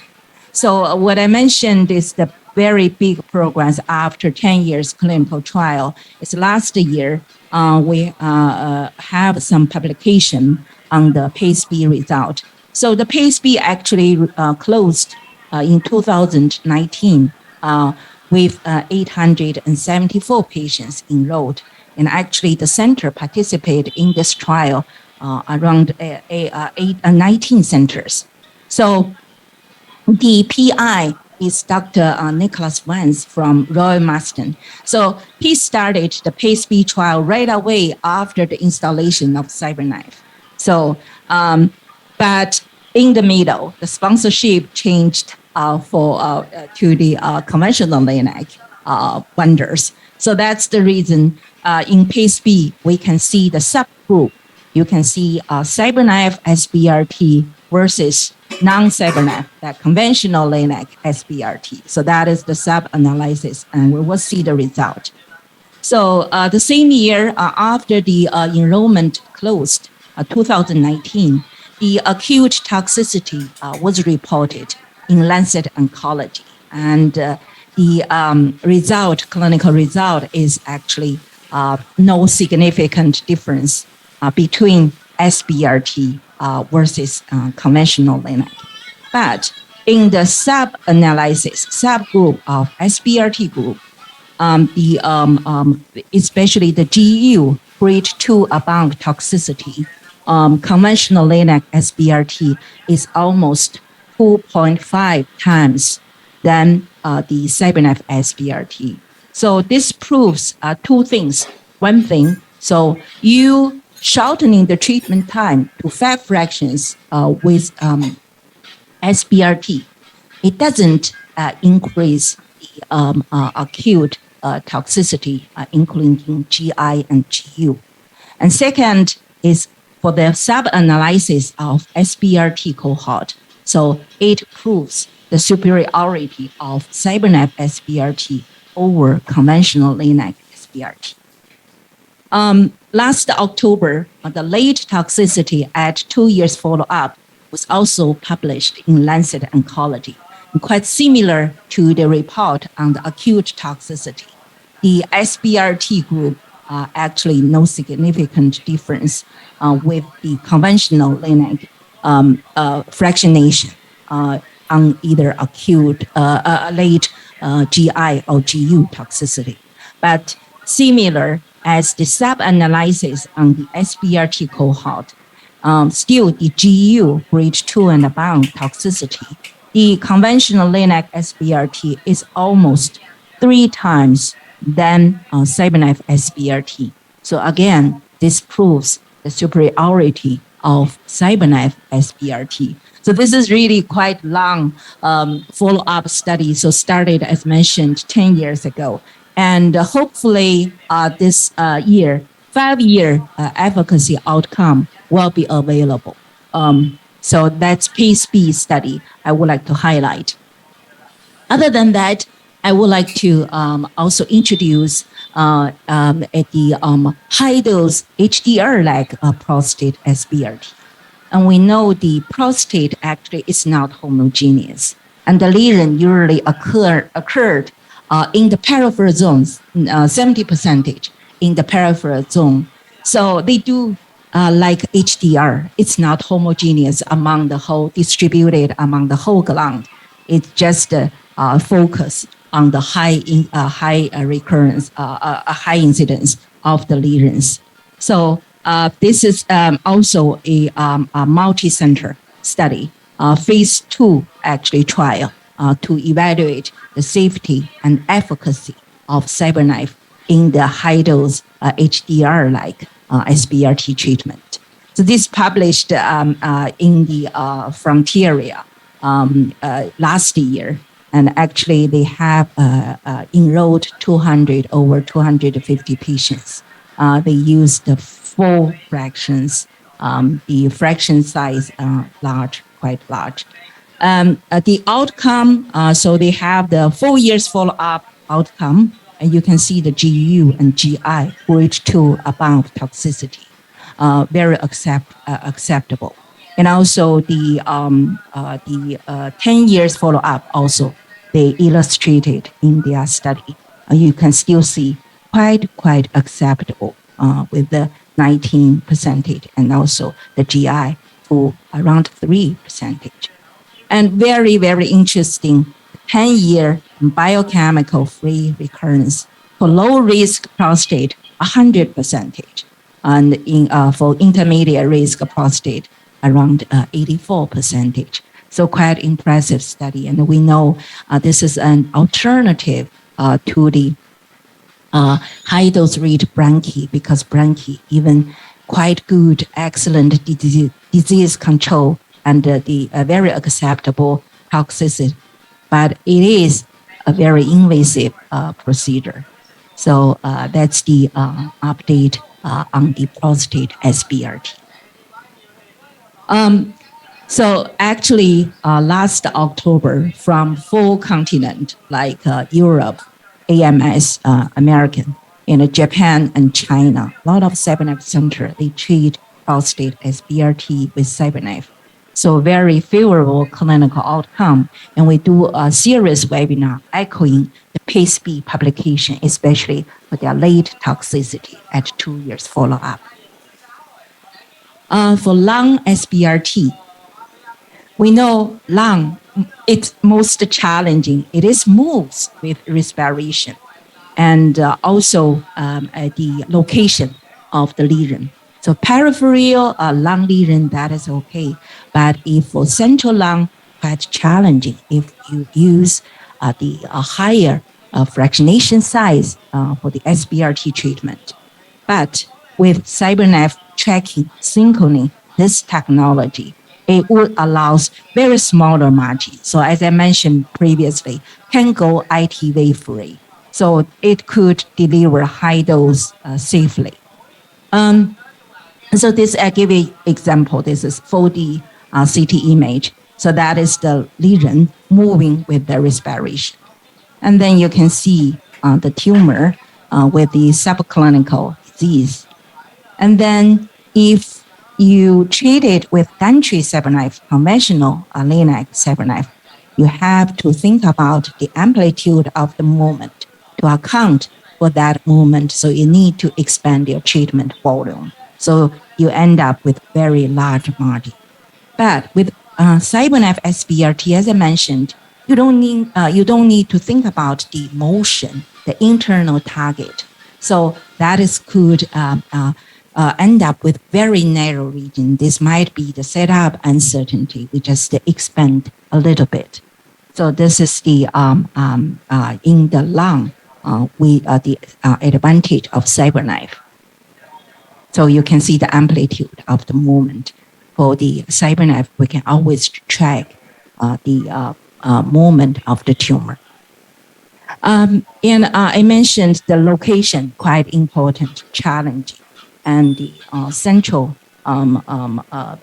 lung cancer is quite challenging because of the trachea, proximal bronchitis, the pulmonary veins, artery, heart, etc., all within the bronchitis in all direction, 2 centimeter. That is we always talking about no flying zone because of the sensitive organ you might damage. So usually we don't treat the lung lesions located in the non-flying zone. But there is a study from China CyberKnife Center. They treated not only the central lung cancer, they treated ultracentral lung. So what is the ultracentral? Actually, that lesion abutted either the bronchitis or like a trachea. So very, very challenging. But they have the cases. I think something wrong here. Okay. Thank you, Tom.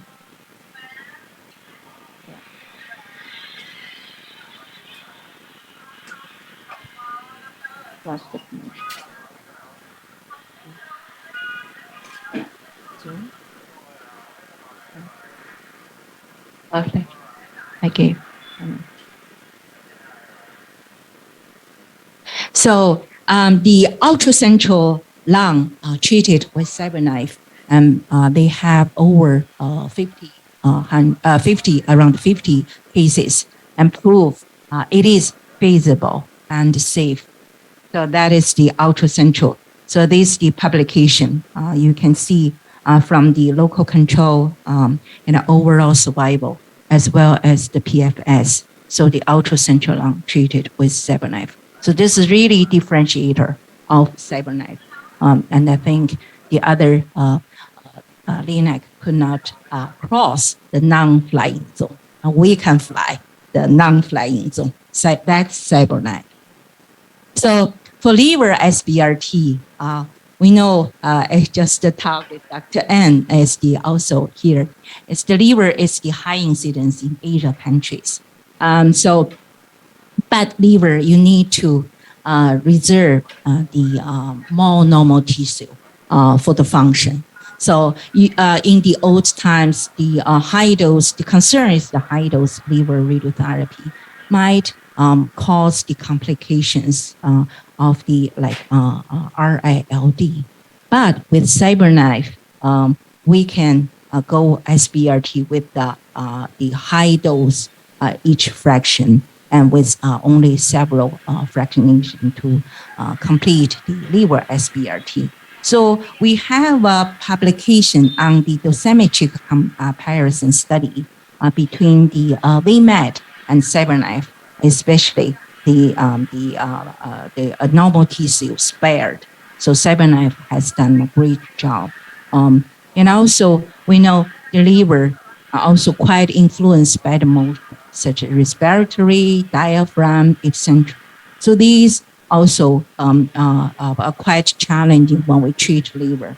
But liver in most CyberKnife center, that is a quite common case they treat with SBRT technique.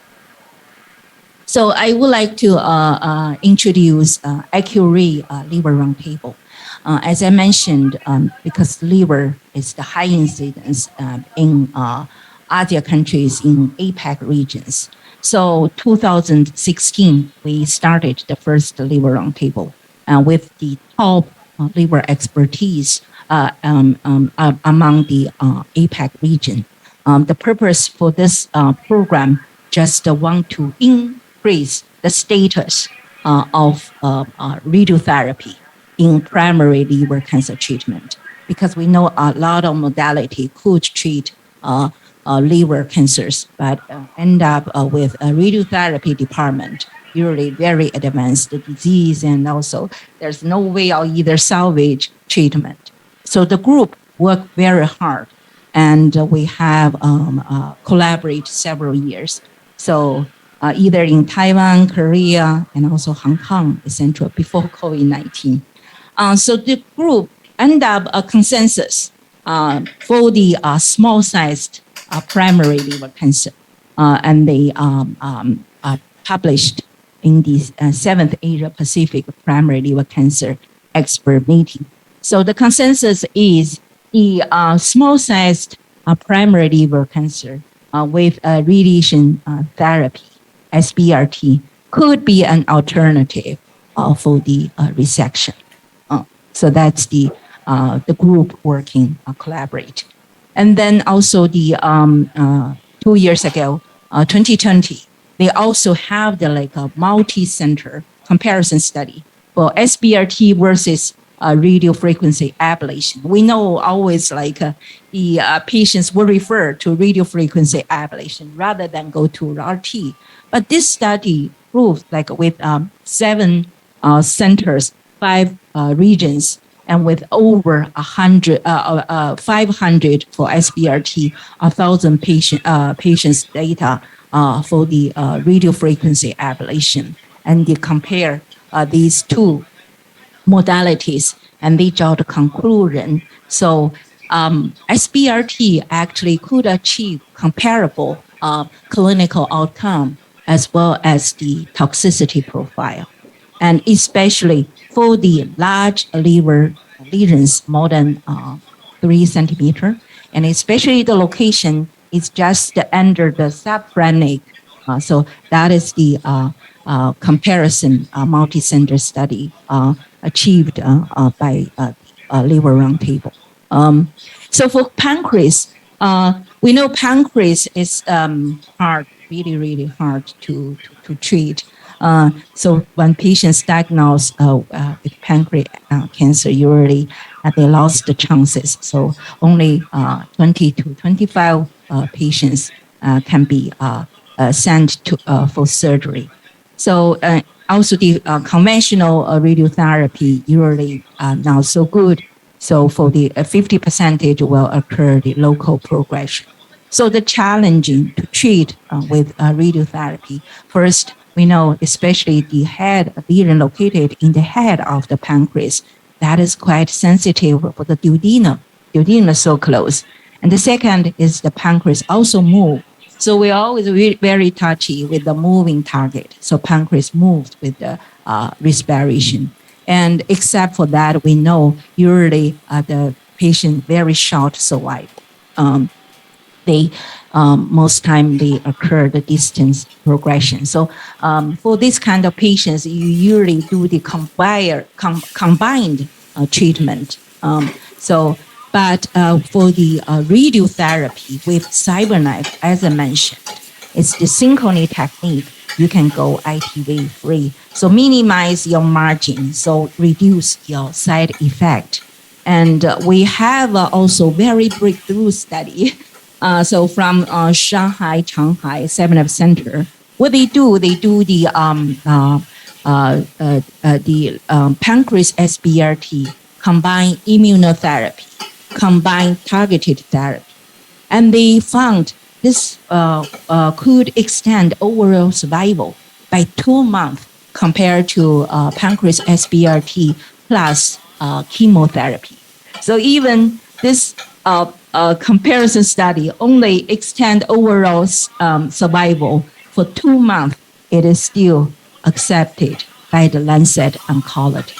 So this novel treatment option, so they very high highlighted because pancreas cancer so hard to cure.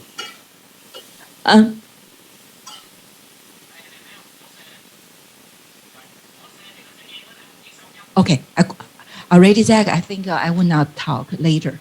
Okay, sure. So for breast SBRT, so recently we focus on the partial breast irradiation based on CyberKnife. And University of Texas Southwestern has it's the pilot site to develop the PBI based on CyberKnife. and they have a serious publication in Red Journal from phase 1 dose escalation study to the phase 2 efficacy and safety study until their recent publication to mimic 1 fraction intraoperative breast irradiation. So they have this serious publication with CyberKnife on partial breast irradiation. So these are the results I will go through quick. Even the US started quite early. So far, the largest patient cohort is from Yonsei Cancer Center. So far they have over 800 PBI based on CyberKnife patients treated. And last ASTRO, they reported their early cosmetic outcome and toxicity. So the picture is the Yonsei team, a small celebration to mark their 500 PBI case based on CyberKnife. And this was in 2021, November, so almost 2 years ago. So except for adjuvant PBI with CyberKnife, there are also studies on the preoperative partial breast irradiation. This is the study from Florence University, and they have their favorable clinical outcome published on both acute toxicity and late toxicity. So Accuray organized the APBI think tank. This I think is very pilot. So far is very hot topic. Last June, we organized this think tank, and some consensus were reached by the group, and it is published in a special issue of American Journal of Clinical Oncology, and we can provide it if you're interested. So that's all the clinical topic on CyberKnife. So I think it's too late. So I'm not quite sure your time schedule. So I still have some like a clinical case or study on Radixact, but I think it may be too yeah.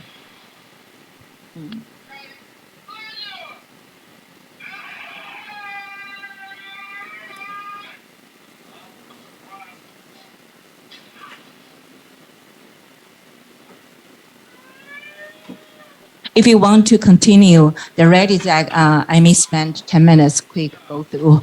Thank you so much. And I apologize for the delay for our presentation. Sorry about it. And so I have the Radixact. I go quick. Yep. It's not there. It's there. Oh, so but it's the previous one is still there. Stop share. Okay. You share. The Radixact here. That's me. Oh no, this one. Sorry about Radixact. Yes. Yes. Yeah. Thank you so much. I go through quickly for the Radixact automotherapy clinical utilization. So I feel an issue.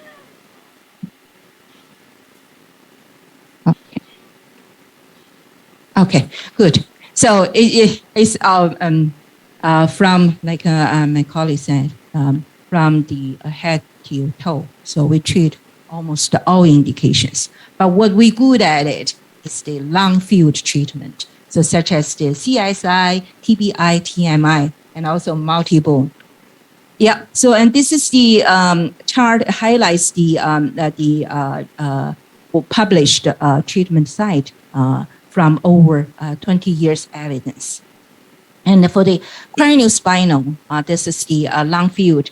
So what we do, this is the really like with Radixact is the helical architecture. So this really could achieve the homogeneous dose distribution. So then lens the toxicity, and also we have very homogeneous distribution with the dose. So for the TBI, TMI, TSI, I think it's the TBI we know for the pre-transplant conditioning before the hematopoietic cell transplantation, and the City of Hope, Professor Wang actually very pilot to develop the TMI, total marrow irradiation as alternative to TBI because they observe some toxicity happened when we treat with total body irradiation. So that is the pilot site of City of Hope. And then the total marrow irradiation actually could customize what region for the target and spare, and what doses to deliver to each site. This could be quite customized with a total marrow irradiation. And then recently, we have the total skin irradiation. We know the total skin irradiation usually treated with the electron beam, but several sites tried a study. This could improve dose homogeneity and actually no overlapping fields. And most important, the patient's quite comfortable supine position, not like electron beam have to stand there. So this is the total skin irradiation. We know the mycosis fungosis. This is a T-cell lymphoma, very rare, but we have several sites try to treat with tomotherapy. So you can see they use the diving suit as the bolus to build up the dose. And the pre-treatment, you can see on the two case and post-treatment, and also for the trunk, pre and post-treatment, a very good clinical outcome. And for the head neck, you already know we're so good at a complex volume to be treated. And I know you have the head neck department also dedicated a specialty head neck. And we know this is challenging. But with CyberKnife, with the Radixact, and so this is really especially for the large volume, no junction and also the better local control, especially spare the salivary gland function. Then the patient would not end up with a dry mouth, so very good quality life, and also can open the mouth. Sometimes the patient could not open their mouth with the side effect of the radiation therapy. So we have very good study from French National Cancer Center. Actually, this is prospective. It's hard usually. You launch the prospective study. And the French National Cancer, they launched prospective multi-institution study to compare helical tomotherapy versus rapid arc for head neck. And 14 centers participate. And you can see 74 tomo and 92 rapid arc. And these are the clinical results. The follow-up is 1.5 years. So quite good the superiority of tomotherapy over rapid arc in the clinical outcome.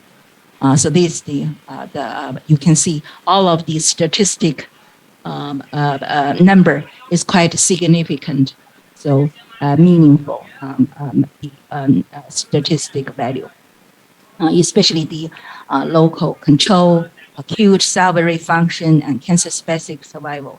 But they don't very similar. No big difference among the progression-free and overall survival with these two treatment modalities.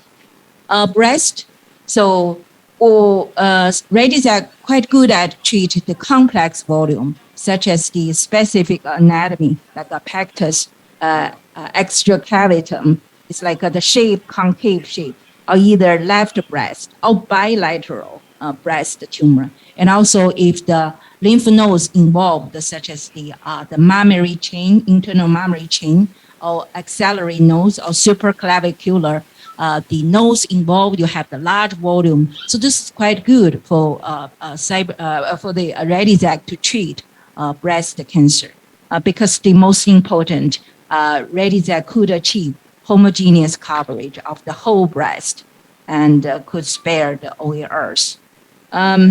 So that's also I mentioned, except for tomohelical, we also have the tomodirect mode.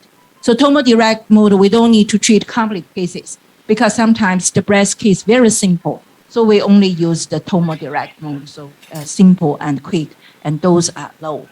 So for lung, this is lung. This is lung. What we treat is like a complex also. The metastasis. Or either we know the advanced thymoma with the concave shape. So it is good for Radixact to treat this kind of shape. We are so good at it.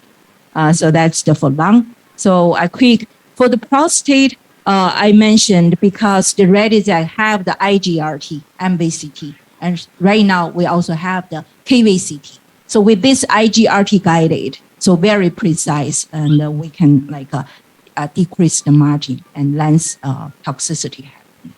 For the rectum or either anal canal, this is also owing to the IGRT guided technology. So could give the precise delivery of this like a complex dose distribution. And I also go this two publication, one from Switzerland, Lausanne, and the other is from the also the Lausanne, two centers. They have this publication with our tomotherapy on rectum. We know right now the novel treatment is like a neoadjuvant with the like radiotherapy combined chemotherapy and to downstage the lesion and then go for surgery. And there's also the paper in PUMC mentioned for the sphincter preserving function quite well with the like pathological complete response. So PCR rate over 80%. So a lot of patients can go sphincter preserving surgery resection after the radiotherapy and chemo, usually like the interval 2 months. So this is the result. I go quick. The last indication is the cervical cancer. Cervical cancer, I know Dr. Just unupdated me here. It's down. It's not high incidence animal, and so glad to learn it's down the incidence. So still, the advantage of tomotherapy already that it is the MVCT or KVCT, IGRT. So it could do image guided radiotherapy. So this is make it quite accurate dose delivery. And so this is the very good clinical outcome, very large patient cohort with over 300 patients. So last one, still cervical cancer. We know, especially the pelvic RT, and right now is the intracavity brachytherapy combined EBRT. But for right now, they do because of the para-aortic nodes, the diffusion. So they do the prevention. So they extended the lung field. So they do the EPRT. So Radixact very good at it. As I mentioned, it could achieve lung field treatment. So that's all from my side. Thank you so much. Không biết là chị Đức Anh có tính tóm ý một vài cái ý rất là gọn không? Xong rồi sau đó là tôi sẽ đúc kết, rồi sau đó chúng ta sẽ kết thúc nha. Sẽ không có phần thảo luận để đặt câu hỏi nữa. Thời gian không còn.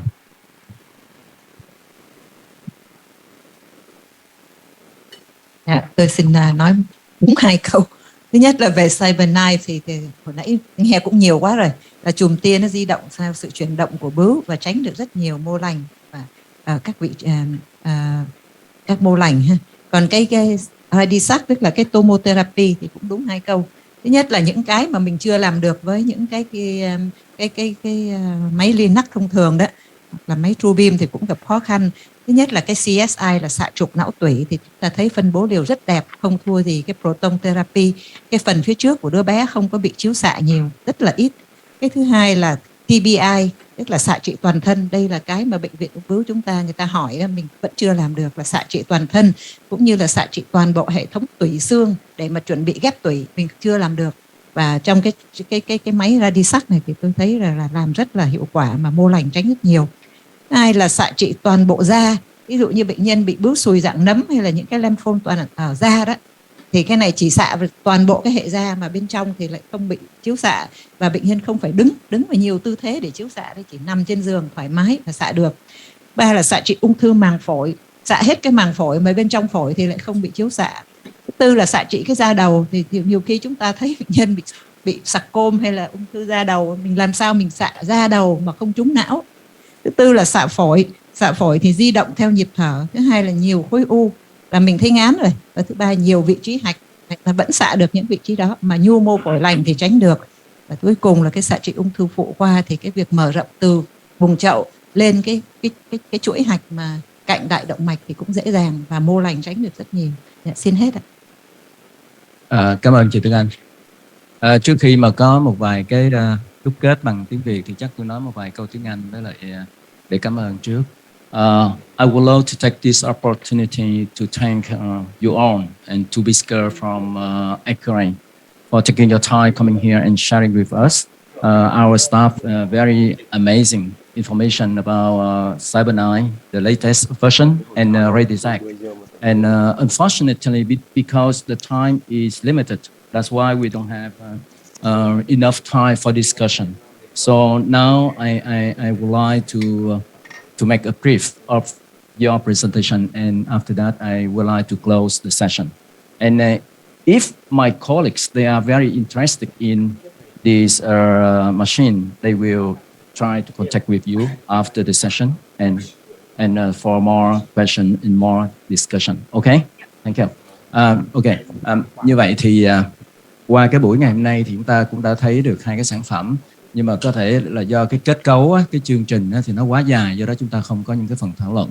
Nhưng mà thôi thì với vai trò là của người điều phối ngày hôm nay thì nó có hai cái ý như thế này. Thứ nhất là chúng ta nghe tới cái Redexact, hay một cái hệ thống mà chúng ta hiểu rằng là nó là một cái sự kết hợp, nó là một sự kết hợp giữa một cái kỹ thuật nó gọi là tomo, tức là tomo, và cái kỹ thuật mà chúng ta nó là làm xạ phẫu, cũng là làm SBRT được. Đó là một cái kỹ thuật nó phối hợp giữa cái tomo và cái kỹ thuật mà của CT xoắn ốc, tức là 3D.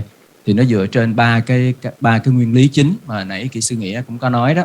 Ba nguyên lý chính. Thứ nhất là để đạt được cái yêu cầu đó thì cái MLC phải cực nhanh, phải là fast, ultra fast MLC đó, và cái tốc độ của nó là dưới 20 mili giây, và nó là binary, tức là đóng mở. Tôi cũng chưa biết là cái material. I'm curious about the material of MLC. It's very special, or like other machine.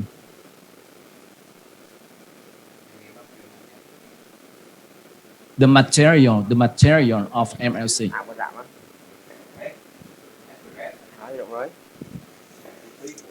I understand the mechanism, but the material, it means the tungsten or some lead, just lead. Tungsten. I remember. Never idea about lead. Tungsten. Exactly. Okay. Đó là bằng cái chất liệu mà ở đây nó gọi là micro á. Nó là micro MLC, chính xác hơn. Thì nó mới di chuyển nhanh được như thế. Cái đó là một cái nguyên lý. Thứ nhất là mình phải nhanh như vậy á, thì khi mà giống như là mình chụp cái tomo, chụp CT thì nó mới ra được cái đó. Và cái thứ hai nữa, nãy kỹ sư Nghĩa cũng có nói là nó có thể thực hiện điều biến liều ở trên từng lá một, chứ không phải trên một cái shape chung. Từng lá một nó sẽ điều biến liều trên từng lá một, và là đạt được cái yêu cầu của tomo, đó là 360 độ. 360 độ. Lát nữa chúng ta sẽ thấy là Cyber9 nó là robotic arm, là nó xoay khắp hết theo một cái quả cầu, Cái thứ hai nữa là của cái Redexact á, một cái nguyên lý thứ hai của nó đó là cái râu của nó phải là râu động, di chuyển, và nó cũng tracking được theo cái motion của cơ thể. Cái đó là cái nguyên lý thứ hai mà nãy mình cũng nghe nói. Và Cyber9 nó cũng đạt được cái yêu cầu này. Và cái nguyên lý thứ ba nữa, nó là tích hợp hình ảnh, dẫn đường dưới tích hợp của hình ảnh 3D dựa trên cái nguyên lý mà chúng ta chụp CT. Đó là ba cái nguyên lý chính mà để ra được cái sản phẩm Redexact mà chúng ta đã cùng nghe. Và chúng ta cũng thấy nó sẽ đem được là những cái hiệu quả như là đồng nhất, khu trú, và có thể làm cùng một lúc mà đa đích trên một cái diện tích kéo dài là 135 cm. Và chị Tuyết Anh cũng đã nói vô những cái mà ứng dụng lâm sàng, ví dụ như là xạ trị TSI, TMI, rồi TBI. Đó là những cái mà vừa rồi thì chúng tôi cũng có cử các bạn ở bên kỹ sư vật lý qua bên chỗ bệnh viện FV để mà coi cái xạ trị bằng TBI, bằng máy xạ trị gia tốc của mình, chứ không phải bằng cái thiết bị kỹ thuật này. Còn qua nói tới cái cyanide thì các bạn cũng biết là cyanide là cái ý tưởng xạ phẫu, nó xuất phát từ ban đầu là cái gamma knife là cái khung Lexel, chúng ta phải có một cái frame cố định vô khung đầu. Nhưng mà sau này khi nói tới cyanide thì các bạn sẽ phải nhớ tới cái ông John Adler. Ông John Adler là một cái neurosurgeon ở Mỹ, ở Đại học Stanford. Thì ông mới là người suy nghĩ ra cái ý tưởng của cái cyanide này, và Accuray dựa trên cái nền tảng ý tưởng của ông đã phát triển ra cái cyanide này nhiều thế hệ. Và hôm nay thì chúng ta coi là cái thế hệ mà gọi là 7S hay gì đó, S7 hay 7S gì đó, là cái thế hệ mà nãy tôi nói là cũng rất là hay. Thì tính năng của cyanide thì chúng ta cũng thấy nó cũng tựa như cái của Retisac, nhưng mà nó là có robotic, nó có robot mà sau đó xoay hết tất cả các độ, rồi nó không cần phải có khung, và nó cũng đảm bảo được cái yêu cầu là synchrony, tức là đồng bộ với lại cái nhịp di chuyển của các nơi. Nhưng mà đối với cyanide thì tại vì chúng ta không có thời gian chúng ta thảo luận, tại vì cyanide còn phải làm một cái động tác, đó là chúng ta phải cấy cái fiducial, thì cái này nó cũng a little bit sophisticated, complicated. When we treat for some organs such as pancreas, and you have to implanted fiducial. Fiducial, you should implant it. For those like liver and pancreas, and a little bit complicated. A little bit. Okay. It takes time. Đó thì còn cái khi mà chúng ta mà sử dụng cái cyanide thì bắt buộc chúng ta phải có một cái giống như cái móc để chúng ta bám theo. Đó là những cái fiducial, tức là những cái hạt mà chúng ta cấy. Ví dụ chúng ta xạ trị vô tiền liệt tuyến, phải cấy vào tiền liệt tuyến, xạ trị vô tụy tạng thì phải cấy vô.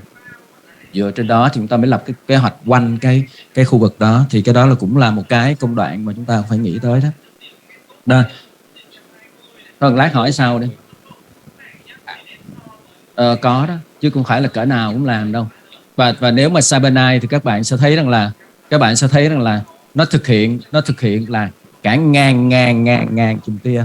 Hồi nãy mình thấy một cái cục đây mà chĩa giống như là hồi xưa mình nói với nhau giống như là quả chôm xạ trị đâm vô đâu hết. Thì nó tới cả ngàn chùm tia luôn. Nhưng mà theo hiểu biết của tôi thì không phải là không có biến chứng. I'm talking about some complication of cyanide because you know, in 2007 I attended a workshop in San Diego about cyanide. I had a chance to discuss very short talk with John Adler about the cyanide, and he shared with me, and when we treat with those, for example, with pancreas cancer, and he's seen a complication such as an perforation of the abdominal wall. Okay, that's true. Tức là tôi cũng chia sẻ thật lòng là khi mà chia sẻ với lại cái ông John Adler mình năm 2007 á, thì xạ trị cho những cái tổ chức sâu mà không cẩn thận thì cũng có biến chứng lũng thành bụng luôn. Tôi nói thì bà cũng thừa nhận là có đó. Tức là tại vì đó là những cái ca người ta đã báo cáo. Tại vì lũng thành bụng không ngay tức thì, nhưng mà xong rồi sau đó cái vùng đó nó bị chiếu tia, giống như một cái liều nó tập trung vào một cái điểm, thì dần dần nó hoại tử và đến lũng thành bụng. Tức là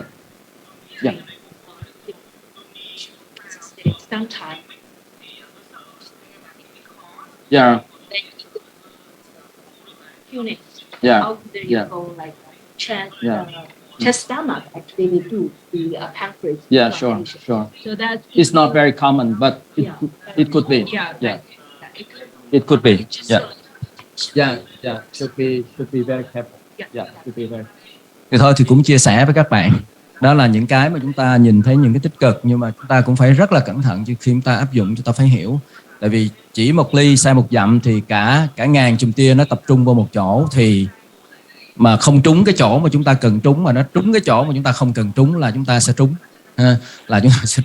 Do đó là cái đó là thôi chia sẻ với các bạn. Nhưng mà thôi thì hôm nay thì rất tiếc là chúng ta không có nhiều thời gian để chúng ta có thể đặt ra nhiều cái vấn đề mà cá nhân tôi cũng muốn nghe rất là nhiều. Tại vì mình biết là ở bệnh viện mình còn 2 cái banh ca mà mình cũng nghĩ tới trong cái dự án đó, mình cũng nghĩ tới là cái SRS đó. Nhưng mà bây giờ thôi để từ từ nữa thì thì mình sẽ tìm hiểu thêm, xong rồi sau đó là có thể các bạn bên công ty thì cũng chia sẻ này nọ thêm về lâu dài. Thì thôi, một lần nữa thì cảm ơn tất cả các bạn tham dự ở đây. Cảm ơn chị Tuyết Anh, kỹ sư Nghĩa, rồi cảm ơn các báo cáo viên, cảm ơn các bạn ở bên Accurate, bên TD đã connect bệnh viện Ung bướu với lại Accurate để có cái buổi sinh hoạt ngày hôm nay.